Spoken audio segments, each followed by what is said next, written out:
문제로 의심되는 석탄은 러시아 항구를 거쳐 국내에 들어왔으나 우리 정부는 러시아에 관련 정보를 문의조차 안 한 것으로 드러났습니다. 정부는 또 석탄 수입업체의 의심 신고를 받고도 납품을 방치했습니다. 단독 취재했습니다. 삼성그룹이 앞으로 3년 동안 180조 원을 투자해 일자리 4만 개를 만들겠다는 대규모 투자 고용 계획을 밝혔습니다. 김동연 부총리가 삼성전자를 방문해 이재용 부회장을 만난 지 이틀 만에 나온 발표입니다. 덤프트럭 같은 경유 차량이 시골 마을에서 값싼 등유를 불법 주유하는 현장을 포착했습니다. 찍지 말라고요. BMW가 유럽에서도 문제의 디젤 차량 32만여 대를 리콜하기로 했습니다. 정부는 안전진단을 받지 않은 BMW 차량의 운행을 정지하는 방안을 검토하고 연말까지 화재 원인을 밝히겠다고 약속했습니다. 국내 주요 워터파크 4곳의 수질을 조사해보니 피부 염증을 일으키는 결합 잔류 염소가 해외 기준치보다 높았습니다. 걱정도 되고 그리고 여기 저번에 갔다 왔다가 여기 알레르기성 피부염 걸려서 현금을 수송하는 보안업체 직원이 현금 2억 원을 들고 달아났습니다. 업체가 늑장 신고해 추적에 어려움을 겪고 있습니다.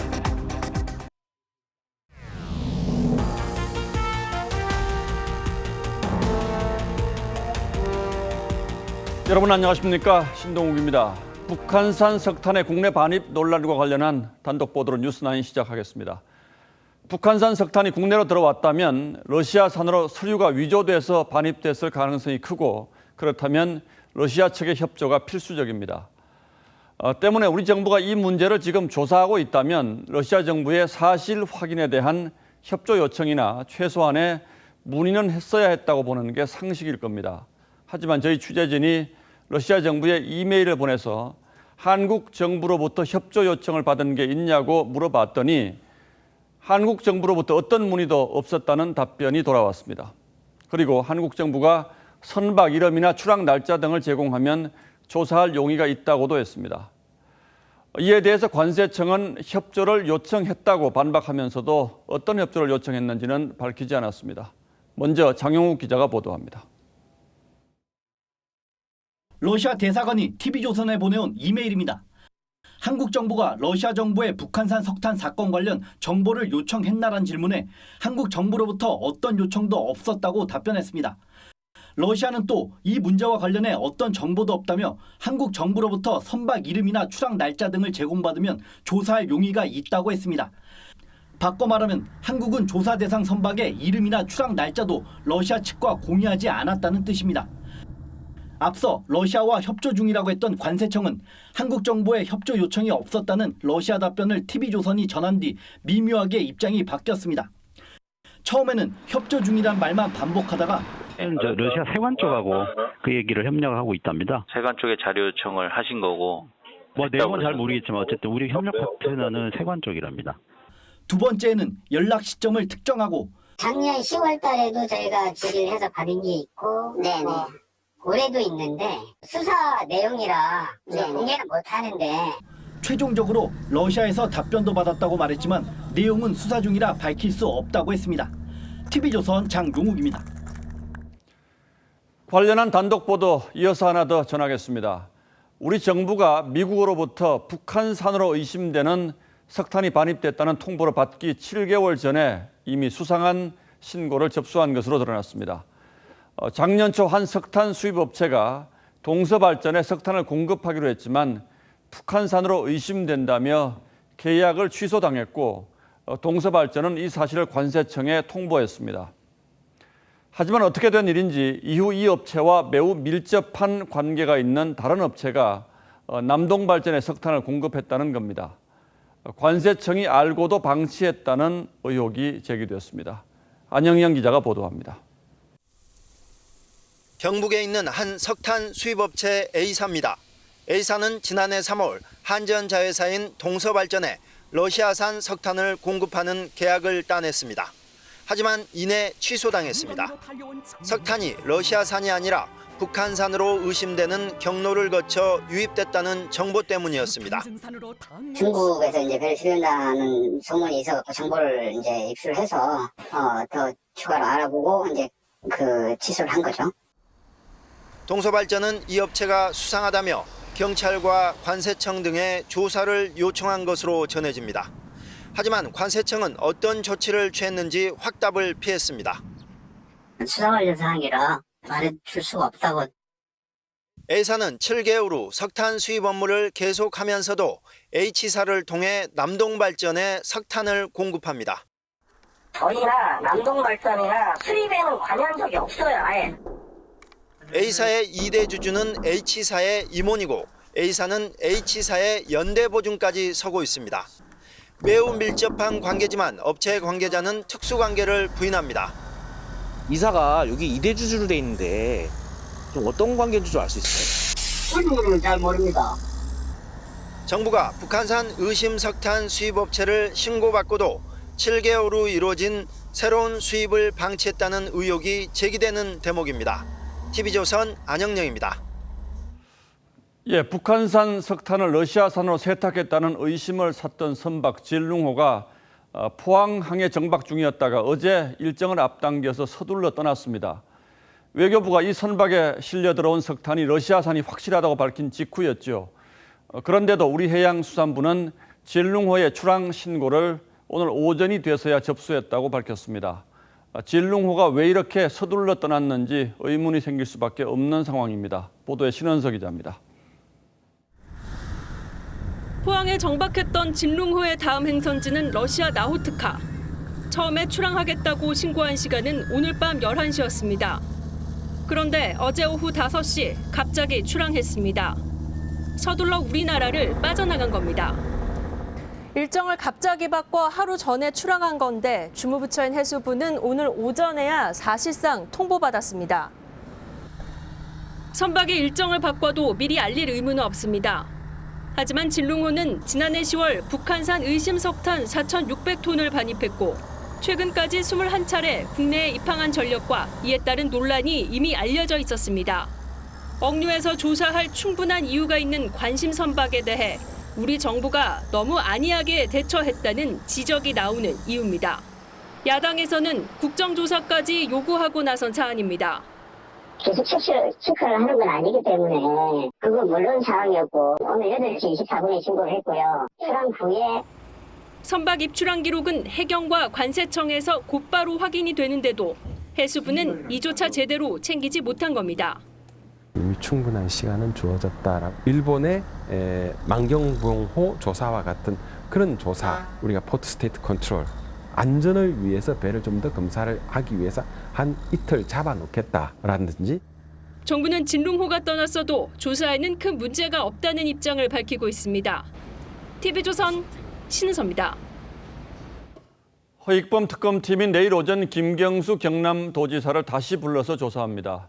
그제 1차 조사가 탐색전이었다면 이번 2차 조사는 특검팀과 김 지사 간의 진검승부가 될 것으로 예상됩니다. 서울 서초동 특검 사무실에 나가 있는 취재 기자 연결하겠습니다. 자, 홍영재 기자, 내일 조사가 김 지사 처리를 결정하는 아주 중요한 조사가 될 것 같은데 지금 특검팀 분위기는 어떻습니까? 네, 앞으로 12시간 뒤면 이곳 특검 사무실에서 김경수 경남도지사와 특검팀이 다시 대면합니다. 특검팀은 오늘 하루 정치권의 예민한 반응을 의식한 듯 예정돼 있던 정례 브리핑도 취소한 채 1차 문답 조사와 남은 질문들에 대한 최종 점검 작업에 매진하고 있습니다. 오후엔 댓글 조작 프로그램 킹크랩 구축자로 구속 수감된 필명 트렐로 강모 씨를 소환하기도 했습니다. 이 때문에 2016년 11월 있었다는 킹크랩 시연회를 그대로 재현해 진실 공방을 벌일 가능성도 예견됩니다. 특검팀은 내일 드루킹 김동원 씨와 김 지사 간 대질 조사 가능성도 열어둔 상태입니다. 특검팀이 드루킹의 최측근 변호사인 도모 변호사, 이 사람에 대한 구속영장을 다시 청구했죠. 결과가 나왔습니까? 네, 도 변호사에 대한 영장실질심사 결과는 오늘 밤 늦은 시간에 나올 것으로 예상됩니다. 도 변호사는 오늘 서울중앙지방법원에서 구속 전 피의자 신문에 참석한 뒤 현재는 서울구치소에서 결과를 기다리고 있습니다. 도 변호사는 드루킹 김 씨가 김 지사에게 일본 오사카 총영사 당사자로 추천한 사람입니다. 지난 3월 백원우 청와대 민정비서관과 면담도 했던 터라 청와대 인사에 대한 특검팀의 수사 동력 확보 여부가 달려 있어 특검팀도 예의주시하고 있습니다. 특검팀은 남은 수사기간 백 비서관과 드루킹 측으로부터 강연료 명목으로 금품을 받은 사실이 드러난 송인배 비서관에 대한 소환 가능성을 처음으로 시사했습니다. 지금까지 특검 사무실에서 전해드렸습니다. 청와대가 지난주 문재인 대통령의 기무사 해편 지시 후에 송영무 국방장관의 대면 보고가 있었다고 뒤늦게 공개했습니다. 대통령 발언 전에 송 장관이 문 대통령을 독대하고 기무사 개혁을 보고했다. 즉 송 장관에게 힘이 실린 것 같다는 언론 보도가 나오자 청와대가 적극적으로 나서서 반박한 모양새가 됐는데 이 때문에 송 장관의 거취 문제가 다시 떠올랐습니다. 신정훈 기자가 취재했습니다. 문재인 대통령은 기무사 개혁안 보고 이튿날인 지난 3일 기무사 해편을 지시했습니다. 현재의 기무사를 근본적으로 다시 재편해 과거와 전면적이고 신속한 과거와 역사적으로 단절된 새로운 사령부를 창설하도록 지시하셨습니다. 하지만 송영무 국방장관의 대통령 대면 보고는 발표 뒤에 이루어졌습니다. 김의겸 대변인은 대통령 휴가 복귀 뒤인 3일 저녁 송 장관의 기무사 개혁안 대면 보고가 있었다고 했습니다.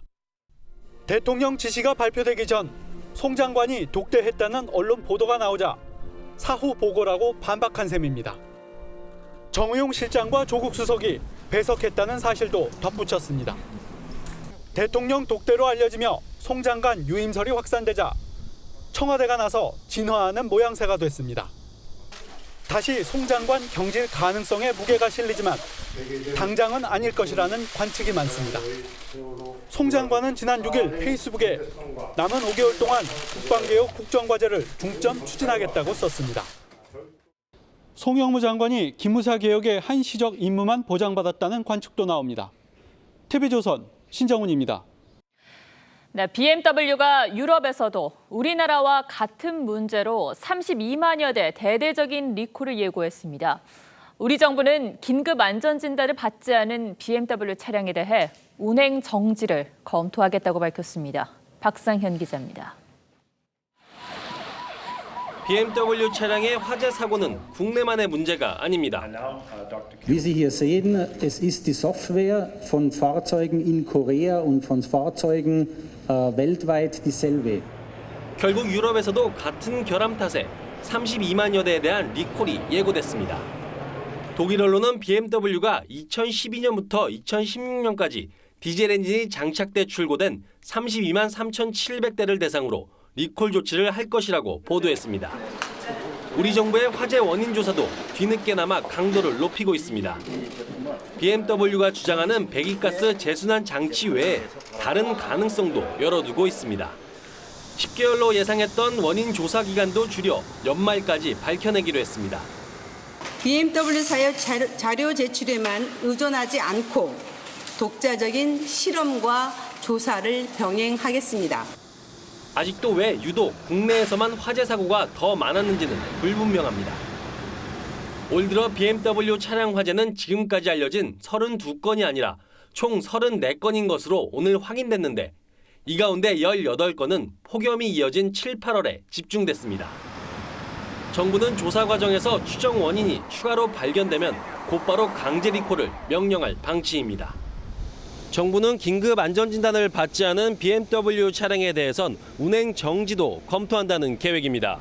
TV조선 박상현입니다.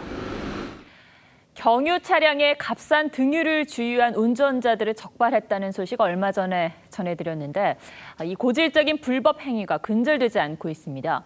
저희 취재진이 그 현장을 포착했는데요. 장소는 한적한 시골 마을이었습니다. 신중명 기자가 보도합니다. 조용한 시골 마을에 들어서는 25톤 덤프 트럭들. 3시간째 잠복 중이던 단속반 눈에 skup니다. 조금만 더 이따 들어갈게요. 주유기를 든 남성이 트럭에 기름을 넣는 순간 현장을 덮칩니다. 찍지 마. 찍지 말라고요.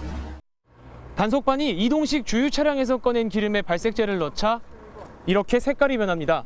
경유를 넣어야 할 덤프 트럭에 값싼 등유를 넣은 겁니다. 이날 하루 발견된 등유만 2,000리터. 그동안의 판매 기록도 빼곡합니다. 2018년 1월부터 지금 현재 5월까지 장부가 있네요. 경찰은 판매업자 등 3명을 붙잡아 등유 거래가 더 있는지 추궁하고 있습니다.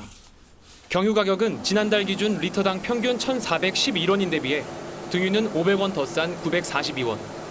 화물차주들이 등유의 유혹에 빠지는 이유입니다. 200~300리터 하루만 넣어도 한 달에 120만 원씩 떨어지거든요. 판매업자들도 시세보다 비싸게 또 대량으로 등유를 팔 수 있어 거래에 뛰어듭니다. 하지만 경유보다 뻑뻑한 등유를 넣으면 엔진 등이 손상돼 주행 중 멈춰서거나 화재 가능성도 있습니다.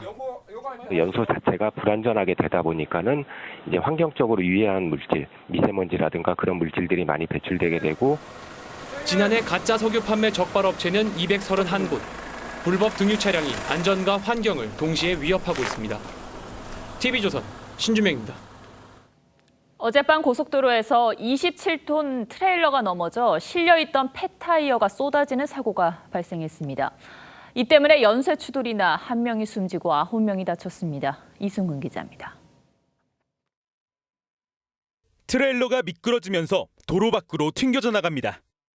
반대편 도로에 떨어진 폐타이어를 피하지 못한 승용차는 중심을 잃으며 구릅니다. 어젯밤 8시 40분쯤 서울 양양 고속도로에서 27톤 트레일러가 가드레일을 받고 넘어졌습니다. 운전자 48살 이모 씨는 3시간 만에 구조됐지만 숨졌습니다. 2m 정도 아래 그 배솔에 그 앞으로 코 쳐박아서 추락해가지고 운전자가 그 차량에 끼어 있어서 화물칸에 있던 폐타이어 때문에 연쇄 추돌도 났습니다. 트레일러에 실려있던 폐타이어가 쏟아지면서 반대편 공해고속도로 차선으로 떨어졌습니다. 달리던 승용차 세대가 폐타이어를 피하지 못해 추돌했습니다. 이어 49살 장모 씨가 몰던 차량이 사고를 수습하던 견인차를 들이받았습니다. 이 때문에 구급대원 등 9명이 다쳤습니다. 장 씨의 혈중 알코올 농도는 0.134%로 면허 취소 수치였습니다. 구급차에 이제 한자를 싣고 레카도 이제 거기 사고 난 차를 견인하려고 서 있는 걸 베라크루즈가 와서 레카를 치면서 레카가 우리 차를 친 거죠. 경찰은 트레일러 운전자 졸음운전과 화물 적재 위반 여부, 음주운전자 사고 경위 등을 조사하고 있습니다. TV조선 이승훈입니다. 준공을 앞둔 경기도 포천의 화력발전소에서는 시험 운행 중에 폭발 사고가 나 1명이 숨지고 4명이 다쳤습니다. 정식 운행을 하기도 전에 이 발전소에서 발생한 인명피해만 벌써 3번째입니다. 윤재민 기자입니다. 건물 바닥에 잔해가 뒹굴고 창문과 벽도 찢겨나갔습니다. 오늘 아침 8시 48분쯤 경기도 포천의 GS 화력발전소 지하에서 폭발이 일어났습니다. 이 사고로 협력업체 직원 45살 김모 씨가 숨지고 4명이 다쳤습니다. 폭발이 일어난 지하에서 수십 미터 떨어진 건물 외벽도 크게 뜯겨져 나갔습니다. 인근 공장도 문틈이 벌어질 만큼 폭발의 충격은 컸습니다. 여태까지 듣지도 못한 소리야. 굉장히 컸어. 우리 가게는 2km 떨어져 있는 데 있는데 2km 범위까지 이 압력이 밀려가서 문이 열렸다 닫힌다. 오늘 사고는 석탄을 옮기는 컨베이어 벨트를 시험 운행하다가 석탄 분진에 불꽃이 튀면서 일어났습니다. 그 컨베이어 작업, 오늘 그 센서 작업 중에 센서 그 스위치를 작동하는 순간 그 진술에 의하면은 폭발이 일어났다고 그러. 이 화력발전소는 2015년 공사를 시작한 뒤 지난해 9월 크레인이 넘어지며 1명이 숨졌습니다. 2달 뒤 11월에는 작업자 1명이 감전돼 숨지는 사고도 났습니다. 화력발전소는 내일 준공 예정이었습니다. TV조선 윤재민입니다. 오늘 또 서울의 한 상가에서 엘리베이터가 추락했습니다. 다행히 인명피해는 없었지만 이 무더위 속에 승강기에 갇힌 시민들은 30분간 공포에 떨었습니다. 김주영 기자입니다. 소방대원이 엘리베이터 문을 강제로 엽니다. 안에 괜찮으세요? 아이고, 안에 몇 분이나 계세요? 다치신 분 안 계세요? 오전 10시쯤 서울 신내동에 있는 한 쇼핑타운 엘리베이터가 추락했습니다. 승강기가 갑자기 멈추면서 시민 8명은 30분간 승강기에 갇혀 공포에 떨어야 했습니다. 지상 1층에서 2층으로 올라가던 엘리베이터는 지하 2층까지 3번에 나눠 떨어졌습니다. 탑승자 중에는 영아도 있었습니다. 수리가 지연되자 갇힌 시민들이 탈진할까 우려한 소방대원들이 물을 제공하기도 했습니다. 살인적인 무더위 속에 시민들은 땀범벅인 채 구조됐습니다. 본인은 저 새끼 스위치 동작한 거예요. 출발하다 그러는데 이거는 흔들림이라든지 그런 거 아닌가 다 추측해야지 뭐. 이 승강기는 지난 4월 있었던 안전점검에서 양호 판정을 받은 것으로 알려졌습니다. 구청과 업체 측은 승강기 안전관리공단에 사고를 보고하고 정밀 검사에 나서기로 했습니다. TV조선 김주영입니다. 서울 강북구에서는 혼자 살던 40대 남성이 숨진 채 발견됐습니다. 고독사한 이 남성은 박원순 서울시장이 최근 입주한 옥탑방 바로 옆에 살던 이웃이었습니다. 박 시장은 애도를 표했습니다. 성민혁 기자입니다. 41살 A씨의 주검이 발견된 건 지독한 냄새가 난다는 오늘 오전 주민 신고에 따른 겁니다. A씨는 안방에 쓰러져 있었고 이미 숨진 지 2, 3일가량 지난 상태였습니다. 숨진 A씨 집엔 이렇게 오래된 잡동사니와 쓰레기가 놔둔 겁니다. 빈 소주병으로 발 디딜 틈 없이 꽉 찼습니다. 뚜렷한 직업이 없던 A씨는 이웃 주민들과도 왕래가 거의 없었습니다.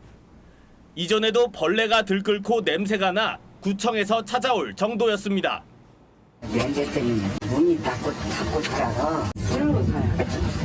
술로 사는 것 같아. A씨 집은 박원순 서울시장이 지난달 입주한 옥탑방과도 맞닿아 있습니다. 박원순 시장은 가슴이 아프다며 도시에서 이런 외로운 죽음이 있어선 안 된다고 생각한다고 말했습니다. 오후 공식 일정도 모두 취소했습니다. 인근에 한 분이 돌아가셔가지고 그 근처이기도 하고 그러니까 괜히 애도 분위기를. 경찰은 A씨를 부검해 정확한 사인을 조사할 계획입니다. TV조선 성민혁입니다. 충남 천안에선 이런 일이 있었습니다. 현금을 수송하던 보안업체 직원이 현금 2억 원을 훔쳐 달아났고 경찰이 뒤를 쫓고 있지만 아직 행방이 묘연합니다. 단단히 준비를 하고 범행을 한 것 같아서 그야말로 고양이에게 생선을 맡긴 격이 됐습니다. 이호진 기자가 취재했습니다. 천안의 한 대형마트 주차장입니다. 이곳에서 어제 아침 현금 수송 보안업체 직원 32살 정모 씨가 수송차 안에 있던 현금 2억 원을 훔쳐 달아났습니다. 정 씨는 함께 온 동료 2명이 마트 안 현금 입출금기에 돈을 채워 넣으러 간 사이를 노렸습니다. 정 씨는 범행 바로 전날 현금 수송 차량을 주차해 놓는 것 바로 옆에 자신의 승용차를 주차해 놓고 범행을 미리 계획했습니다. 본인의 차로 갈아탄 정 씨는 국도를 이용해 경기도 쪽으로 이동한 것으로 알려졌습니다. 보안업체 대응은 허술했습니다. 자체 회의를 하느라 2시간 뒤에야 신고했습니다. 경찰은 정 씨를 잡을 수 있는 골든타임을 놓쳤습니다. 정 씨의 행적은 묘연한 상태입니다. 발생은 8시 40분인데요. 네. 우리한테 온 건 11시 10분이에요. 112 신고됐으면 바로 차 도망가니까 바로 때리면 됐는데 그냥 자체적으로 회의를 해가지고 시은 신고. 경찰은 정 씨가 이 업체에 취직한 지 열흘 정도밖에 되지 않았고 지인들에게 멀리 떠날 것이라는 말을 한 것으로 미뤄 철저히 범죄를 계획한 것으로 보고 있습니다. TV조선 이호진입니다. 경북 포항의 새마을 금고에서 400여만 원을 강탈해 달아났던 강도는 범행 11시간 만에 자수했습니다. 그런데 여러분, 잘 돌아보시면 이런 사건이 너무 자주 일어나지 않습니까? 새마을 금고가 왜 이렇게 자주 강도들의 표적이 되는 건지 오늘의 포커스에서 짚어봤습니다. 차를 세운 남성이 새마을 금고 안으로 들어갑니다. 책상 위에 올라 직원을 위협하던 현금 459만 원을 챙겨 달아났습니다. 하루 들다가 내가 한두 발 뒷문 사이에 막아 차 소나타 타고 도망갔어요. 용의자는 범행 11시간 만에 자수했습니다. 그런데 비슷한 뉴스 전하는 오현주 앵커의 모습 많이 본 것 같지 않으신가요? 경북 영주의 한 새마을 금고에 복면을 쓴 어제 경북 영천의 한 새마을 금고 지점에 흉기를 든 울산의 한 새마을 금고에 복면을 쓴 강도가 침입해 4분 만에 새마을 금고 강도 사건은 올해만 5차례입니다. 모두 경비 인력이 없는 곳에서 일어났다는 공통점이 있습니다. 지난 1월 울산의 경우 청원 경찰이 출근하기 전이었고 나머지는 원래 배치가 안 됐습니다. 청원 경찰은 원래 없습니다. 청원경에서 여기 좀 그겁니다. 청원경찰 두고 일반은행과 30m 떨어진 곳에 있는 한 새마을 금고의 보안 실태를 비교해 봤습니다. 경비 인력이 없는 새마을 금고와 달리 일반은행은 청원경찰 1명이 배치되어 있습니다. 무조건 우리 보안 규정은 청원경찰을 기입되어 있습니다. 반면 새마을 금고는 지역마다 독립적으로 운영돼 인건비 절감을 이유로 청원경찰을 두지 않는 경우가 많습니다. 이게 청원경찰 같은 경우는 이렇게 직원이잖아요. 커피가 사실 없는 차라리 직원이 하면 더 그럼 어떻게 대처할까요? 직원 서랍에서 호신용 가스총이 나옵니다. 이걸 넣고 네. 그럼 이거는 그러면 따로 교육을 받는 겁니까? 교육은 저희들이 따로 안 받고 1년에 한 번씩 PS 교체를 하고 있습니다. 정말 이게 최선입니까? 사건의 공통점은 또 있습니다. 범인들이 100% 검거됐는데 모두 빚독촉이나 생활고에 시달리던 서민들이었습니다. 돈을 왜 훔치셨나요? 힘들어서 그랬죠. 어떤 게 힘들었습니까? 사는 게. 돈이 있는 장소에 결국 내가 갔을 때 나를 제압할 수 있는 사람은 존재하지 않는다는 걸 안다면 고향 새마을 금고가 이 사건에 있어서 전혀 책임이 없다라고 말할 수 있을까요? 서민을 주 고객으로 하는 새마을 금고가 일부 비뚤어진 마음을 품은 서민들의 범죄 창구로 악용되고 있습니다. 뉴스9 포커스였습니다. 다른 사람의 주택 청약 통장을 사들여서 아파트 분양을 받고 이걸 되팔아서 큰 돈을 챙긴 일당이 붙잡혔습니다. 여기까지는 별 특별한 점이 없는 범행입니다만 이번에 적발된 일당은 한 발 더 나갔습니다. 당첨에 유리한 조건을 만들기 위해서 위장 전입에 심지어는 위장 결혼까지 했다고 합니다. 이렇게 해서 무려 200채가 넘는 아파트를 분양받았습니다. 조정린 기자가 보도합니다. 자정이 넘은 시간 한 모델하우스. 아파트 분양권 불법 전매를 알선하는 이른바 야시장이 사람들로 북적입니다. 51살 A씨는 이런 곳에서 웃돈을 붙여 내다 팔 분양권을 확보하기 위해 청약통장 제공자들을 끌어모았습니다. 분양을 받아도 계약금을 감당하기 어려운 이들이 대상이었습니다. 경제적으로 너무 어려운 사람들이거든요. 가족관계증명서를 첨부를 해서 아무 이상이 없을 경우 청약 당첨 확률을 높이기 위해 위장 결혼과 위장 전입 수법이 동원됐습니다. 신혼부부 가점을 노린 한 남성은 자매 사이인 여성 2명과 이들의 사촌 여동생까지 3번이나 위장 결혼했고 부양가족이 7명인 사람의 통장도 사들이는 등 8차례 위장 전입을 시킨 사람도 있습니다. 이들의 청약 통장은 이곳 서울 강남과 위례 신도시 등 전국 각지의 아파트 청약 신청에 사용됐습니다. 이렇게 당첨된 아파트 분양권은 243건. 이를 되팔아 취한 부당이득은 수십억 원에 이릅니다. 경찰은 청약통장 작업 총책인 A씨를 구속하고 청약통장과 공인인증서를 제공한 100여 명도 함께 입건했습니다. 이 밖에 전매 제한 기간에 수도권 아파트 분양권을 판 974명도 적발했습니다. 공급되기 전까지 피라미드와 같이 부수적인 거래 비용이 발생하였고 그 부담은 오로지 실수요자에게 그대로 전가되고 있음을 경찰은 국토교통부에 부정 당첨된 분양권건을 취소해달라고 의뢰했습니다. TV조선 조정른입니다. 국내 대형 워터파크의 수질을 검사해 봤더니 잔류 염소가 해외 기준보다 높게 나왔습니다. 쉽게 얘기하면 수영장 물을 자주 갈지 않고 염소로 소독만 했을 가능성이 높다는 뜻이죠. 문제는 우리나라에는 이 잔류 염소에 대한 기준치가 없어서 책임을 물을 수가 없다는 겁니다. 장동욱 기자가 취재했습니다. 워터파크엔 발 디딜 틈이 없습니다. 수질은 항상 불안합니다. 사람들이 하도 이제 오줌 하니까 그냥 그런가 보다 하고. 잘 놀았는데 병원 신세를 지기도 합니다. 많은 사람들이 이용하는 곳이다 보니 워터파크에 다녀온 후 피부 질환을 호소하는 경우도 적지 않습니다. 여기 저번에 갔다 왔다가 여기 알레르기성 피부염 걸려서 주요 워터파크 4곳의 수질을 조사했습니다.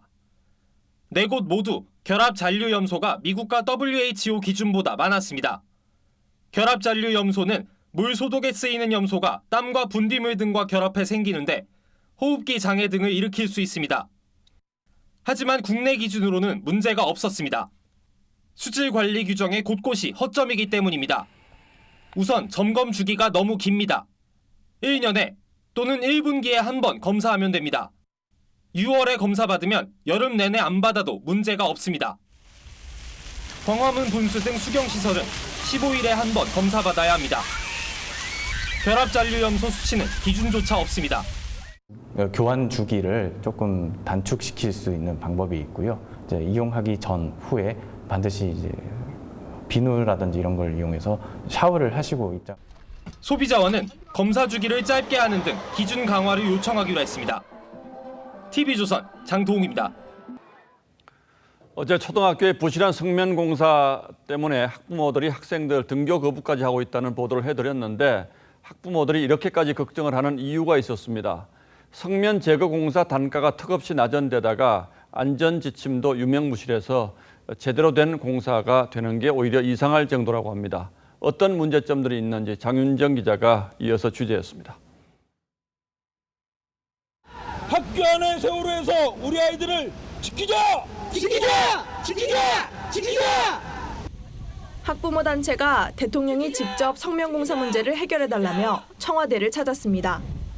학생들의 건강이 위협받고 있다며 성면공사업체들이 밝힌 철거 작업의 실상도 공개했습니다. 학교 성면공사 단가는 미군 부대의 10분의 1 수준. 턱없이 낮은 공사 비용은 부실 공사로 이어집니다. 그런데도 성면 날림 방지용 비닐을 이중으로 설치하는 등 지침은 오히려 강화됐습니다. 수지를 맞추기 위해 하청에 재하청을 주는 일도 허다하고 계약한 업체와 실제 공사업체가 다른 경우도 적발됐습니다. 작업자들을 위한 안전지침도 유명무실. 전신을 감싸는 방진복을 입어야 하지만 더운 여름철 밀폐된 교실 안에서 이를 지키는 작업자는 찾기 어렵습니다. 부실 공사 지적도 쉽지 않습니다. 방학이 연기가 되었을 때 맞벌이나 일 다니시는 어머님들은 어떻게 책임을 질 거냐 또 반문을 하시고 저희는 그 위압감을 계속 받은 거예요. 성면 제거 정책을 원점부터 다시 살펴야 한다는 지적이 나오고 있습니다. TV조선 장윤정입니다. 삼성이 오늘 대규모 투자와 일자리 창출 계획을 발표했습니다. 김동연 부총리가 평택 공장을 방문해서 이재용 부회장을 만나고 돌아간 지 이틀 만의 일입니다. 구글 투자 논란을 의식해서 시차를 좀 둔 걸로 알려져 있는데 내용은 앞으로 3년간 180조 원을 투자하고 4만 명을 새로 채용하겠다는 겁니다. 그리고 바이오와 인공지능 등 신성장 사업에 25조 원을 투자하기로도 했습니다. 지선호 기자입니다. 앞으로 3년 동안 투자하겠다고 삼성이 밝힌 액수는 총 180조 원. 당초 예상액 100조 원을 크게 웃돕니다. 사상 최대였던 삼성전자의 작년 영업이익이 53조 원이었으니 1년에 60조 원씩 투자한다는 건 앞으로 3년간은 번 돈을 대부분 투자하겠다는 뜻입니다. 180조 원 중 130조 원은 반도체 투자 등을 중심으로 국내에 풀립니다. 현재 전 세계적인 추격이 가속화되고 있는 상황이어서 이에 대응할 수 있는 투자가 필요하다고 할 수 있고요. 인공지능과 5G, 바이오, 전장 부품 등 4대 성장 산업에도 25조 원을 투자합니다. 앞으로 3년간 4만 명을 직접 고용한다는 계획입니다. 당초 예상됐던 향후 3년간 채용 규모 2만여 명을 2배 가까이로 늘린 겁니다. 이에 따른 고용 유발 효과는 약 70만 명으로 전망됩니다. 삼성이 가장 잘할 수 있고 또 효과 면에서 검증된 프로그램들을 중심으로 진정성 있게 꾸준히 실행하겠습니다. 오늘 발표안에는 혁신 생태계 조성 계획도 있습니다. 취업 준비생들에게 교육 기회를 제공하고 500개 스타트업을 지원하며 사내 벤처 프로그램 C랩을 외부에 개방합니다. 중소기업 2,500곳의 스마트 공장 전환도 포함됐습니다. 이번 투자 계획은 투자 구걸 논란이 불거진 탓에 김동연 경제부총리가 삼성전자 평택 공장을 방문한 지 이틀이 지나 나왔습니다. TV조선 지선호입니다. 예, 은산 분리, 재벌이나 대기업이 은행을 갖게 되면 고객 돈이 재벌의 사금고가 될 수 있다는 이유에서 산업자본의 은행 지분 소유를 제한한 규정입니다. 그런데 어제 문재인 대통령이 이 은산 분리 방침을 일부 완화하겠다고 밝혔습니다. 먼저 대통령의 발언부터 들어보시겠습니다. 지금의 제도가 신산업의 성장을 억제한다면 새롭게 접근해야 합니다. 인터넷 전문 은행이 운신할 수 있는 폭을 넓혀줘야 합니다. 이 발언이 나오자 자유한국당이 이례적으로 환영 논평을 발표했고 반면 진보 진영에서는 대선 공약 파기라는 불만의 목소리가 나왔습니다. 강동원 기자와 함께 오늘은 이 문제를 좀 따져보겠습니다. 자, 강 기자, 대통령의 발언이 대선 공약 파기인가? 이 문제부터 먼저 좀 따져봐 주시죠. 예, 먼저 대선 공약을 먼저 살펴보겠습니다. 이 대선 공약집을 보면요, 금융산업 구조 선진화를 추진하겠습니다. 이 항목에서 인터넷 전문은행 등 현행법상 자격 요건을 갖춘 후보가 자유롭게 진입할 수 있는 환경 조성, 이런 대목이 있습니다. 예. 자, 진보 단체와 노조 등 공약 파기라고 주장하는 쪽에서는요, 이 현행법상 자격 요건을 갖춘 후보, 이렇게 적시한 것을 두고 현행 은산 분리 규제를 유지하겠다는 뜻으로 해석한 겁니다. 하지만 공약집을 잘 들여다보면요, 이 까다로운 인허가 과정을 개선하고 이 완화된 진입 장벽으로 경쟁을 촉진하는 대신 이 사후 규제를 강화하겠다는 것이 설명이 달려 있다는 것을 알 수 있습니다. 청와대는 이 부분을 지목하면서 공약을 파기한 것이 아니라고 설명합니다.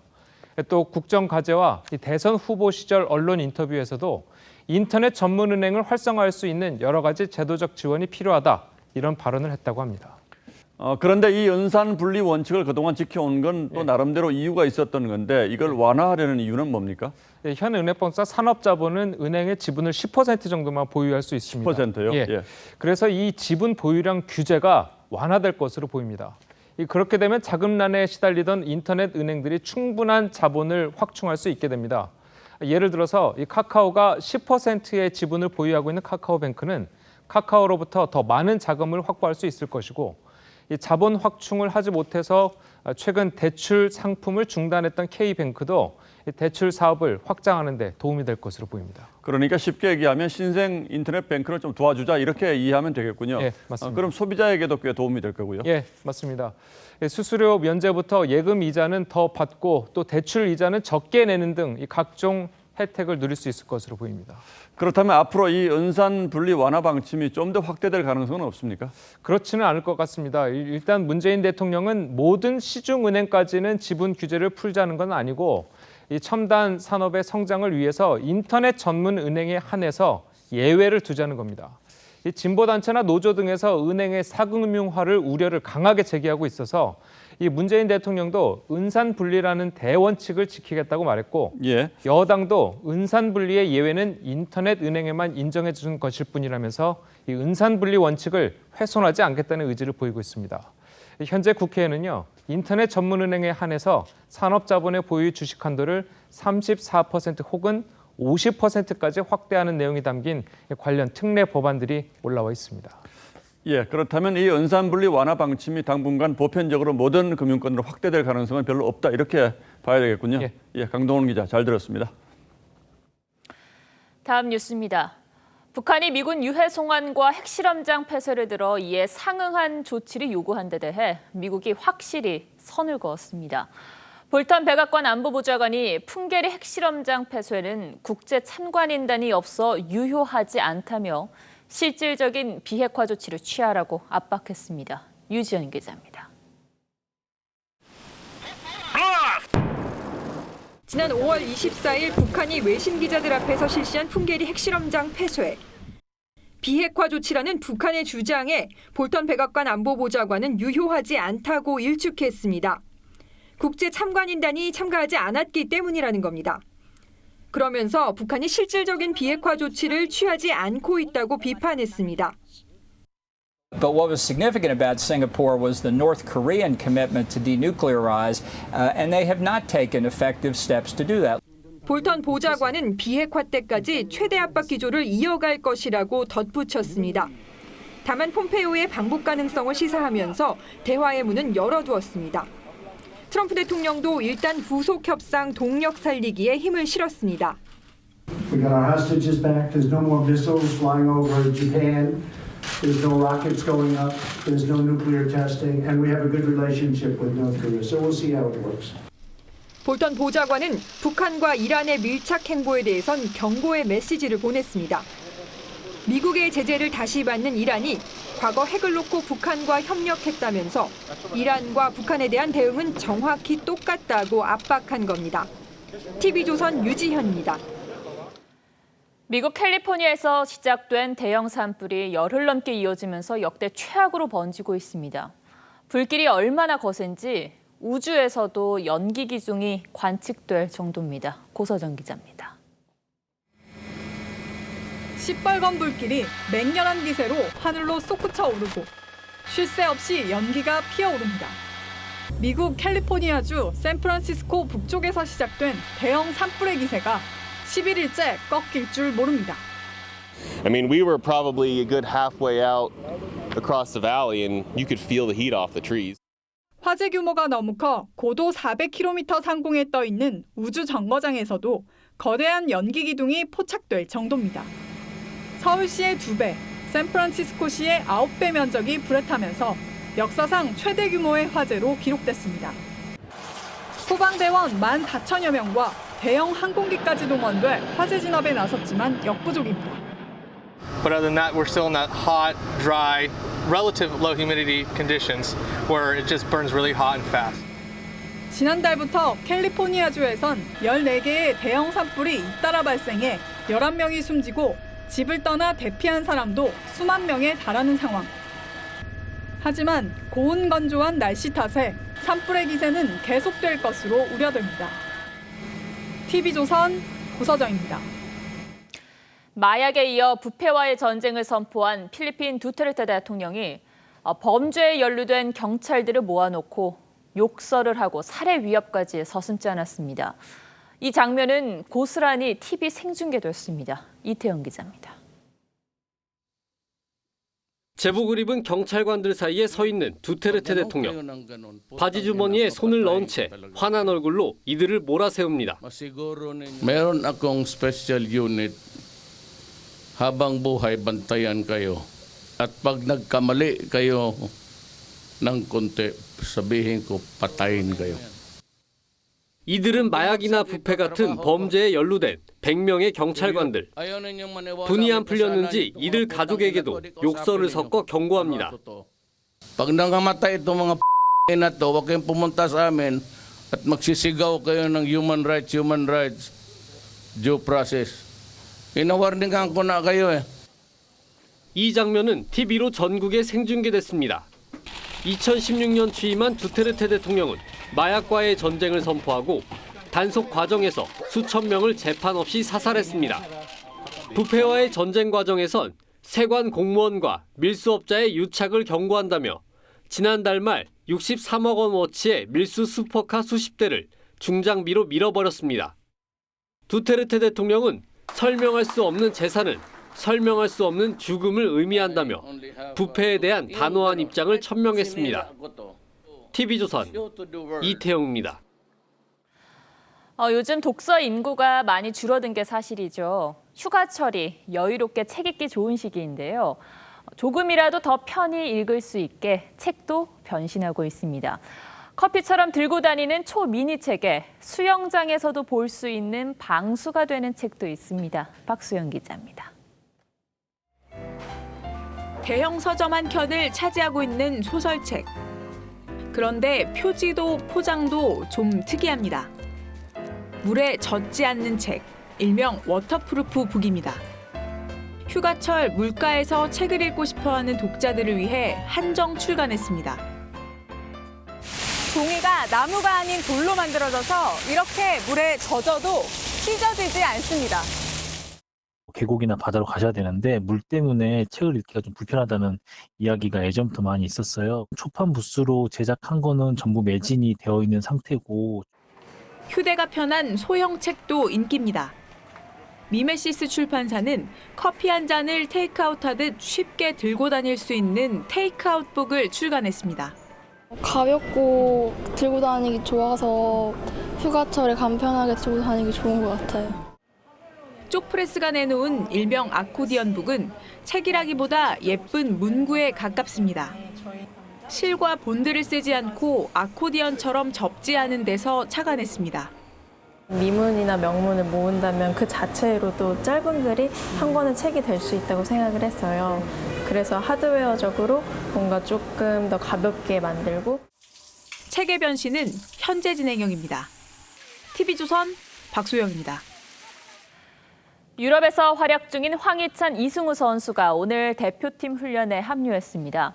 손흥민이 팀에 들어오기 전까지는 이 두 선수의 득점 해결 능력이 절실합니다. 박상준 기자입니다.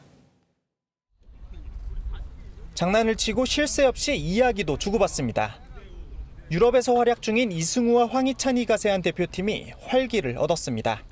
멋진 골을 넣고 싶고 멋진 어시스트라든지 멋진 경기를 펼치고 싶은 게 당연히 선수로서 하는 생각인.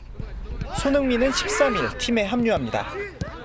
손흥민 합류 이틀 뒤인 15일 바레인과의 첫 경기에서는 손흥민이 출전하지 않을 것으로 전망됩니다. 대표팀에서 황희찬과 이승우의 비중이 크게 늘었습니다. 우리의 첫 상대 바레인은 수비 조직력이 약점으로 꼽힙니다. 지난주 19세 이하 대표팀을 이끌고 바레인 아시안게임 대표팀을 2대1로 제압한 정정용 감독도 이를 노렸습니다.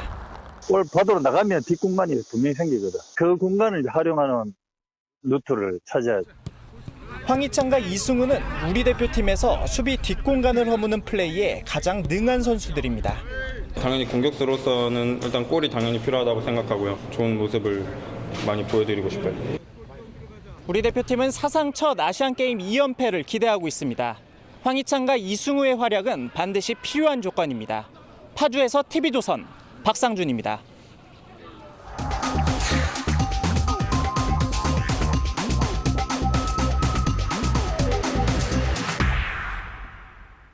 결정을 못하고 있습니다. 육아휴직 끝나고 첫날 뭘 입어야 할까요? 재작년 페이스북의 창업자 저크버그가 2달을 휴직하고 출근하는 아침에 옷장 사진을 올렸습니다. 바로 이 사진이죠. 그런데 옷장엔 회색 티셔츠만 가득합니다. 고르고 말 것도 없는데 엄살을 부린 겁니다. 그는 똑같은 티셔츠를 입는 이유를 이렇게 말했습니다. Even making small decisions around what you wear or what you eat for breakfast or things like that, they kind of make you tired and consume your energy. And 예, 사람은 살아가면서 하루에도 수십 번씩 결정을 내려야 하죠. 하지만 요즘 세상엔 선택할 게 너무 많아서인지 작은 것도 쉽게 결정 못하기 일쑤입니다. 그래서 나온 말이 제너레이션 메이비, 즉 아마도 세대입니다. 그런데 정도가 너무 심해서 남이 도와주지 않으면 결정을 못 내리는 경우라면 이건 결정장애에 가까울 겁니다. 보통 사람이야 그래 오늘 점심에 짜장면을 먹을까 짬뽕을 먹을까 이렇게 고민을 하겠습니다만 국가 대사를 결정해야 할 책임자들이 결정장애에 걸린다면 그건 큰일일 겁니다. 교육부는 지난 대입 개편 방안을 만들겠다고 했다가 준비가 부족하다며 1년을 연기했습니다. 그러면서 개편안을 국가교육회의로 넘겼고 공은 다시 공론화위원회로 넘어갔습니다. 석 달이 넘는 조사 결과 공론화위원회는 결론을 내릴 수 없다는 결론을 내렸고 이 백지 결론을 국가교육회의가 받아서 다시 교육부로 넘겼습니다. 결국 교육부가 돌렸던 폭탄이 폭발 직전의 상태로 되돌아온 셈이죠. 그러고도 교육부는 학생부 개선 방안에 이어서 학교 폭력 대책, 유치원 방과 후 영어 수업도 공론화에 넘기기로 했습니다. 서울교육청은 교복을, 지자체들은 오페라 하우스, 쓰레기 소각장, 중앙 버스차로까지 공론에 맡기겠다고 합니다.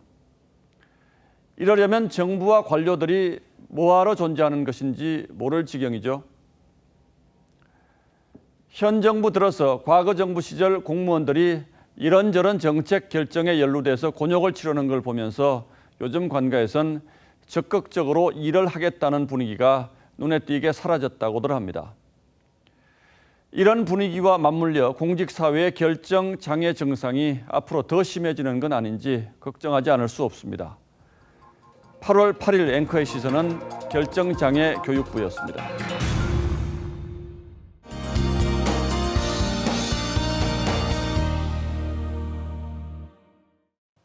네, 오늘도 소나기가 내렸습니다. 내일도 일부 강한 소나기가 지나겠는데요. 특히 동풍과 서풍이 만나는 강원 산지 쪽에 짧은 시간에도 100mm 이상의 많은 비가 올 수 있으니까요. 갑작스런 비에 대비를 잘 하셔야겠습니다. 또 오늘도 영남 지역은 39도 가까이 올랐는데요. 내일은 기온이 조금 내려갑니다만 그래도 35도, 폭염 경보 수준입니다. 내일 낮 최고 기온 서울이 34도, 대구 35도, 광주가 36도까지 오르겠고요. 아침 최저 기온도 곳곳이 25도 선을 웃돌겠습니다. 또 역시 내일도 한여름 햇살이 뜨겁게 내리쬐겠습니다. 소나기도 지나는 만큼 우양산을 챙기시면 좋을 것 같은데요. 하루하루 지나도 폭염이 물러갈 예보는 보이지가 않습니다. 이어지는 무더위 속에 한 설치미술관은 서울 시내 곳곳에 양산 나눔 캠페인을 하고 있습니다.